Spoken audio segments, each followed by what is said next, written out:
tetanus. It is caused by a bacteria which is known as Clostridium tetani, and it is an anaerobic bacteria. It is a serious disorder with a very high mortality even after taking the treatment. अगर किसी tetanus के patient को हम treatment भी देते हैं तब भी उसके डेथ होने के चांसेस सबसे ज़्यादा होते हैं. So now let's start. Disorder with high mortality even with the treatment. It is an anaerobic spore forming bacilli and the spores are terminally placed. Hence it is look like a drumstick appearance. These are anaerobes. And the spores, they bind with the central nervous system, and the spores which bind with central nervous system, they are irreversible. अब इसका effect कभी भी body से खत्म नहीं होगा.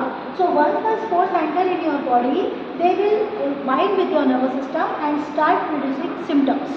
So now the pathogenesis, how this bacteria works. So once there is a one word which is known as, there is no wound, no tetanus. Wound में cause tetanus. अगर आपको कोई चोट नहीं लगी है तो टिटनेस होने के चांसेस नहीं है, लेकिन अगर चोट लगी है तो टिटनेस होने के चांसेस हो सकते हैं. लेकिन अगर टिटनेस हो गया तो हमारे पास उसका ट्रीटमेंट जो है वो बहुत कम अवेलेबल है, या उसमें प्रोग्नोसिस जो है उसकी बहुत ख़राब है, मतलब डेथ होने के चांसेस सबसे ज़्यादा. Prophylaxis is better than cure. तो कोशिश करेंगे कि हम किसी भी पेशेंट को टिटनेस ना हो पाए. सो व्हाट आर प्रोफाइलेक्सिस, हम क्या क्या प्रोफाइलेक्सिस आगे ले सकते हैं, कैसे हम सावधानियां रख सकते हैं टिटनेस नहीं होने के लिए. So now first at the pathogenesis कि इस डिजीज में होता क्या है. So in once the bacteria enters in your body they start producing spores. ये स्पोर्स बनाते हैं and the spores binds with the motor end plate and they reaches to your central nervous system. And in the central nervous system they binds with the spinal cord. So जितने spores आपके central nervous system से bind हो गए, now they are irreversible. अब आपके treatment के बाद भी ये रिवर्स नहीं होंगे. यहाँ से कुछ ये स्पोर्स रिलीज करते हैं which is known as tetanospasmin. तो टेटनोस्पाज्मिन जो स्पोर होता है, it binds, it blocks the cholinesterase enzyme. ये इस एंजाइम को ब्लॉक कर देता है. सो नाउ व्हाट हैपन्स कि जब एसिटाइल कोलिन रिलीज होता है तो it because of the blockage of that cholinesterase enzyme, the acetylcholine will accumulate more and more in the motor nerve end plates, and because of its accumulation it will cause spasticity, rigidity and increased tone of all the muscles of your body including your lower limb, upper limb, the head, neck and back. Means कि जितने भी spores आपके इन सब muscle से bind कर गए, ये आपकी मसल में स्पास्टिसिटी मतलब अकड़पन क्रिएट करवाएंगे.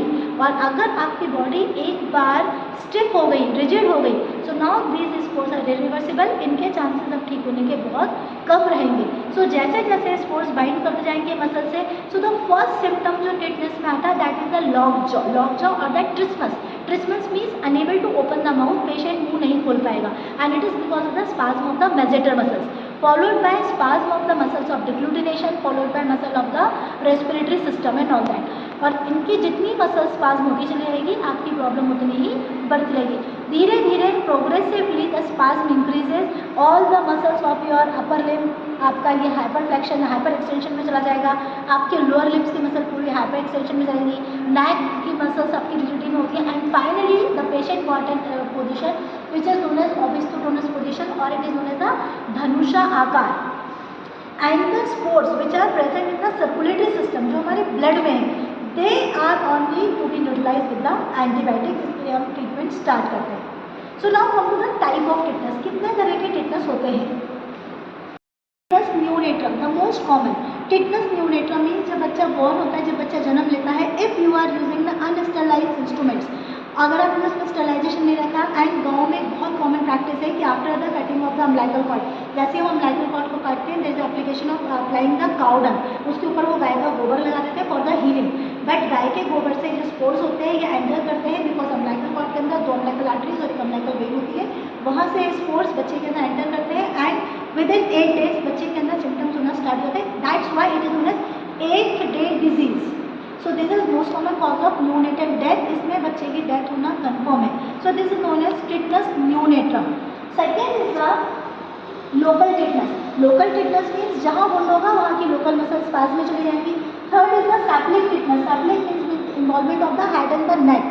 इसमें मोस्ट कॉमनली जो क्रेनियल नर्व्स इन्वॉल्व होती है 3rd and the 7th, that is oculomotor nerve and the facial nerve. यहाँ पर भी प्रोग्नोसिस बहुत बेकार है. Fourth is the bulbar tetanus. Bulbar tetanus means the involvement of the muscle of deglutition as well as of the respiration. Fifth is the puerperian tetanus. Puerperium is the time period महीना सवा महीना 6 weeks after the delivery means puerperium, and ये वो time होता है जहाँ पर pregnancy के सारे चेंजेस रिवर्ट बैक होते हैं to its normal position except the breast के चेंजेस वापस कभी नॉर्मल नहीं होते। But at the time of delivery अगर आपने प्रॉपर तरीके से डिलीवरी नहीं की है, अनहाइजीनिक इंस्ट्रूमेंट्स यूज़ किए हैं या प्रॉपर ब्लीडिंग को कंट्रोल नहीं किया है, इंस्ट्रूमेंट्स अच्छे यूज़ नहीं है, तो उस केस में प्यूरपेरियन टिटनेस होने के चांसेस सबसे ज़्यादा होते हैं। Next is otitis tetanus, that is कान के अंदर अगर इन्फेक्शन हो जाए। Post operative tetanus, post operative मैंने सर्जरी की है पेशेंट की बट हमारे इंस्ट्रूमेंट स्टेरलाइज नहीं थे एंड फॉलोड बाय पेशेंट को टिटनेस हो गया।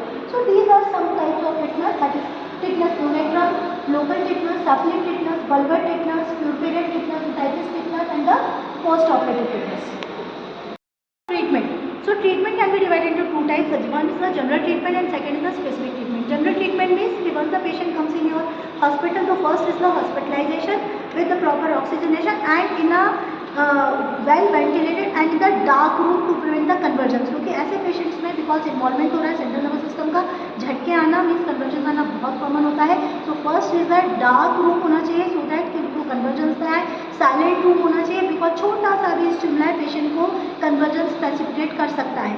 सेकेंड प्रॉपर ऑक्सीजनेशन, लेकिन अब प्रॉब्लम ये है कि सारी muscle of mastication, muscle of deglutition, respiratory muscle सारी जो स्पाज्म में आप ऑक्सीजन डेली दोगे तो कैसे प्रॉपर जाएगा। तो सेकेंड इज अगर नीड हो रहा है, अगर रेस्पिरेटरी चेंजेस आ रहे हैं तो first is the intubation, endotracheal tube डालिए एंड फॉलोड बाय उसको ऑक्सीजनेशन देना स्टार्ट कीजिए।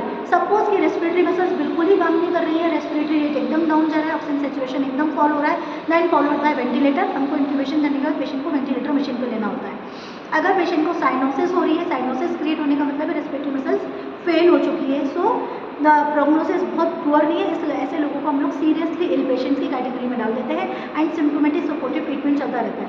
सेकेंड, बिकॉज पेशेंट की पोजीशन पूरी, पेशेंट को कन्वर्जन्स आएंगे, सो सिडेशन आपको देकर रखना पड़ेगा either with the help of chlorpromazine और विद द फिनोबार्बिटॉल और with the diazepam, which ever is available drugs sedate करके रखेंगे। Followed by, because it is cause by a bacteria, so the treatment of choice is crystalline penicillin. After the sensitivity test penicillin start करते हैं and followed bye सिम्टोमेटिव and supportive. खाने के लिए, feeding के लिए Ryle's tube डाल देते हैं, यूरिन के लिए पॉलिस कैथेटर डाल देते हैं, मोशन के लिए प्रॉपर एनिमा देते हैं, proper changing of the position and followed by wet and wash therapy, symptomatic and supportive.